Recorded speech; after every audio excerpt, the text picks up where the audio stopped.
చెత్త పన్ను అప్పుడు వేసినప్పుడు చెత్త పన్ను వేసినందుకు చెత్త ముఖ్యమంత్రి అని కూడా మాట్లాడడం జరిగింది. చెత్త పన్ను అనేది చెత్తను కలెక్ట్ చేసుకోవడానికి ఖచ్చితంగా ప్రపంచ దేశాల్లో కావచ్చు, ఏ దేశంలో కూడా శానిటేషన్ బాగుండాలి అంటే ఖచ్చితంగా ఆ చెత్తను కలెక్ట్ చేసుకోవడానికి ఎవరికో ఒకరికి అప్పచెప్పాలి. లేదంటే నువ్వు తీసుకొని పోయి డంప్ యార్డ్లో వేయలేము కదా, మనమంతా చెత్త తీసుకొని పోయి. సో దాని ఒక మెకానిజం ఉండాలి. సో ఆ రోజు ప్రతిపక్షంలో ఉన్నప్పుడు వాళ్ళు మాట్లాడినారు ఆ విధంగా వేయకూడదని. కానీ ఇప్పుడు మళ్ళీ వేయచ్చు, అది చెయ్యొచ్చు అనే పద్ధతిలో వాళ్ళు కూడా ఇంప్లిమెంట్ చేస్తున్నట్టు పవన్ కళ్యాణ్ గారు కూడా అది మళ్ళీ ఎక్కడో ఇంప్లిమెంట్ చేస్తున్నట్టు నేను చూశాను. వెదర్ అది కరెక్టా తప్ప అని కూడా నాకు తెలియదు. కానీ ఖచ్చితంగా చెత్త కలెక్ట్ చేయడంలో మాత్రం నేను అప్పుడు సమర్థిస్తున్నాను, ఇప్పుడు సమర్థిస్తున్నాను. అది పవన్ కళ్యాణ్ గారు అది వేసి ఉన్నా కానీ అది కరెక్టే. ఎందుకు అంటే ఖచ్చితంగా నీ ఇంటి చెత్తను నువ్వు తీసుకొని పోయి డంప్ యార్డ్లో వేయలేవు.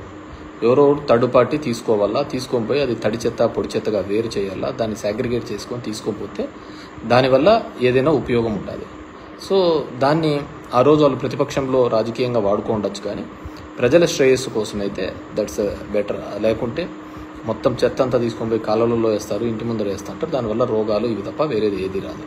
సో అది ఆ రోజు వాళ్ళకి తెలియకపోయి ఉండొచ్చు, తెలిసిండొచ్చు, కానీ రాజకీయంగా ఏదో ఒకటి నిందాన్ని వేస్తుండే ఇప్పుడు మళ్ళీ ఇంప్లిమెంట్ చేస్తున్నారని నేను అనుకుంటున్నాను. ఆ విధంగా చేస్తేనే దానివల్ల ఉపయోగం ఉంటుంది.